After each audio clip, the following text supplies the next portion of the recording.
হাওড়া জেলার বালিটিকুড়ি কালীতলায় রবিবার গভীর রাত্রে কালী মন্দিরে চুরি হয়। রেমাল ঝড়ের আতঙ্কে যখন সব মানুষই ঘরবন্দি, ঠিক সেই সুযোগে লোডশেডিংয়ের ফায়দা নিয়ে মন্দিরে মায়ের সমস্ত গয়না নিয়ে চম্পট দেয় চোর।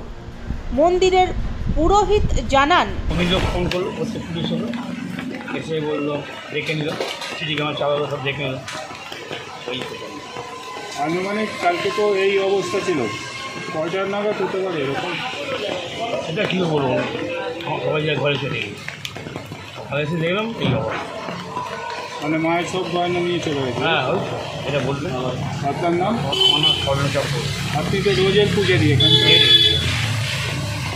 মন্দিরে সিসিটিভি ক্যামেরা থাকলেও তা লোডশেডিংয়ের জন্য বন্ধ ছিল, আর সেই সুযোগেই মন্দিরের 7টি তালা ভেঙে মায়ের গলার সোনার হার, কানের দুল, জিভ সহ 2 ভরি সোনার গহনা ও 6 ভরি রূপোর গহনা এবং প্রণামী বাক্সে থাকা প্রায় 30,000 টাকা নিয়ে চোরেরা পালিয়ে যায়, এমনটাই অভিযোগ। এ বিষয়ে কমিটির এক সদস্য আমাদের জানান, চুরি হয়েছে আর কি মায়ের মন্দির। ওই ধরুন রাত্রে, আমরা তো জানি না কত রাত্রে হয়েছে, সকালে ঠাকুরমশাই এসে চাবি তুলে দিয়েছে, সব তালা ভাঙা, প্রায় 7টা তালা ছিল, 7টা তালায় ভেঙেছে। এই মন্দিরটা কোথায়? বালিটিকুড়ি কালীতলা কালী মন্দির। কতদিনের পুরনো? এই 100 বছর আমাদের হয়ে গেল, রিসেন্ট 100, অলিখিত 100 বছর।